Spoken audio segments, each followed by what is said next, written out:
Alright, Lisa, so here's the first swing today that we recorded. We kind of hit a lot of them real thin, kind of topped them, and like you said, you usually get it more airborne than those first few you did today, but that one was airborne. But the main thing that I've mentioned to you from this angle that's most noticeably different than the tour players is that while it's good that your club heads are around that downswing plane nicely, like we'd see for the tour players, through here you don't see their left arm at all because their arms are extended out in front of them better, whereas here we see your left elbow actually show up before the club does. And we see a lot of your elbow compared to what we'd see for the tour players. And then from face on, it shows up in the same manner that through impact their arms will really be extended, whereas your arms were kind of bent, whereas theirs would be much more extended out in front of them, right through there. So your hands are close to your shoulders at that point, whereas their hands are really extended out and real far away from their shoulders at that point. So, but before we worked on that, I wanted to help you understand what a good grip would look like and what it would feel like. So here's the old gold versus the new blue, and the main two ways I've found for most of us to remember it easily is you have to kink that left wrist so that there's not this straight line from your forearm to the back of your left hand. You want to get this kink working here, where there's going to be a kink in your wrist right there to the back of your left hand. And then, so you want to feel the kink, and you want that club, that blue line over here on our right is going through the middle of your left hand, whereas over here on the old gold it was going to the side of your left hand. And that grip right there is much more what you'd see with the vast majority of tour players. You'd see that kink in their left wrist, and you'd see their Velcro on their glove. And the club is going through the middle of their left hand. So this looks much better than that. Much better there than that. And then another way to remember that is to watch me do this. That's the bad and that's the good. That's the bad, that's the good. That's the bad, see, where my thumb pad is what's touching the top of the grip.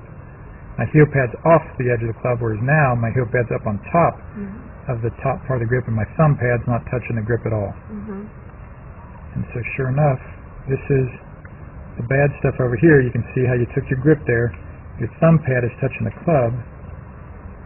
Your heel pad is over on the other side of the grip from our angle where we're looking at it from here, whereas your good grip is more right here, right there. Where your heel pad is up on top, now your thumb's on the side like you've been noticing.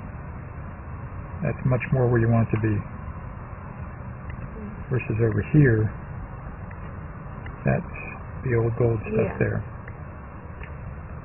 You don't want that anymore. So that's the much better look right there, where that wrist is kinked over.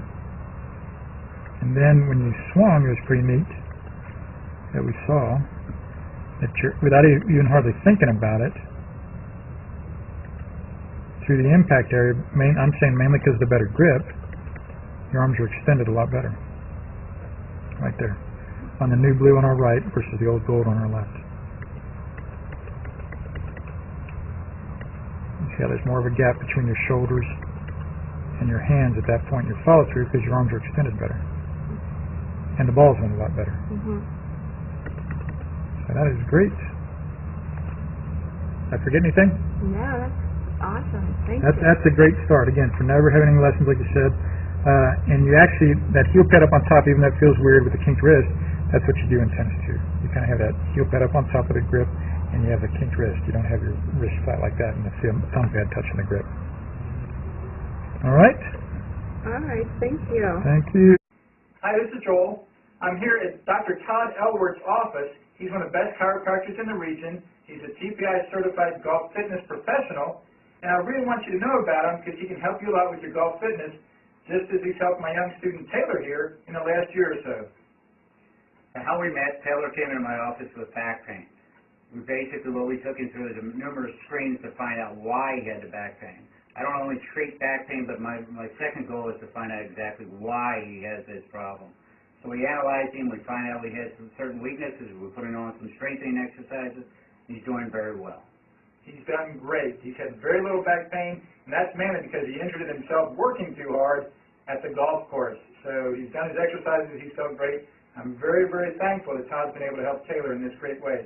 And I want him to help you, too, if you have any questions at all about your golf fitness. Thank you. Thank you. This is Joel Suggs. I sure enjoyed meeting you down at the Cincinnati Golf Show this weekend and showing you your swing on the 2D equipment that I have. And so I want to take about 2 or 3 minutes to just show you around Meadowlinks. This is the studio I use in the winter for all my students.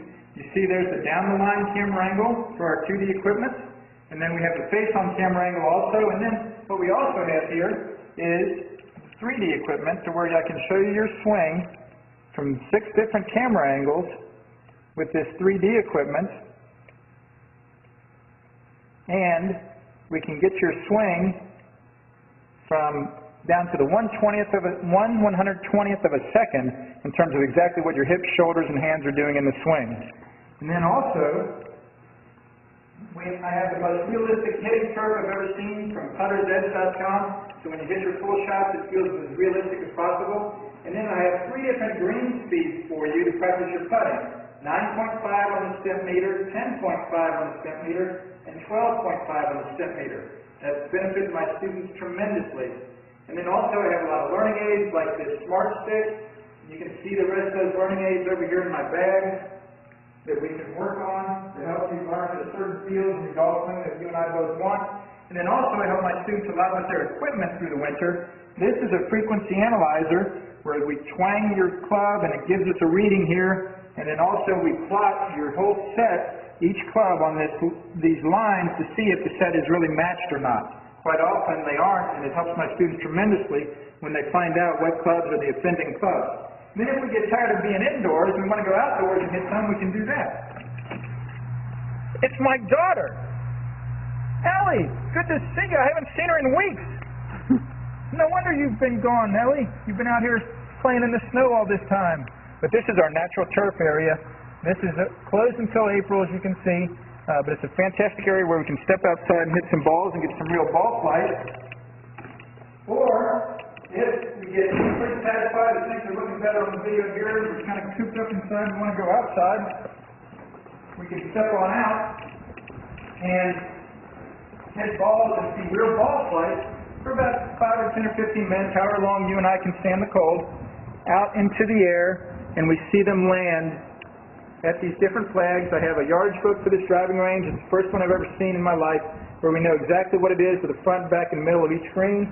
And again, the covered area here is heated, so we stay out there for about 5, 10, 15 minutes, like I said. It enables us to see some ball flight, and then we get satisfied that things are looking the way we want, and we come back inside, take off our coat, and look again at the video equipment to see how your swing's looking, to make sure that you understand it. And then notice too, my exercise ball up top here, and then also, so I help my students a lot with their fitness through the winter, and then I will help you also with your sports psychology, with your golf psychology from the golfpsych.com people down in Texas. That's helped my students tremendously a lot over the years too.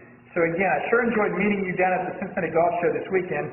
I look forward to seeing you again out here this summer at Meadowlinks, or even right now in the winter. I have a lot of people that work on their games with me right through the winter. Check out more information about the things I do to help you at joelsuggs.com. Take care.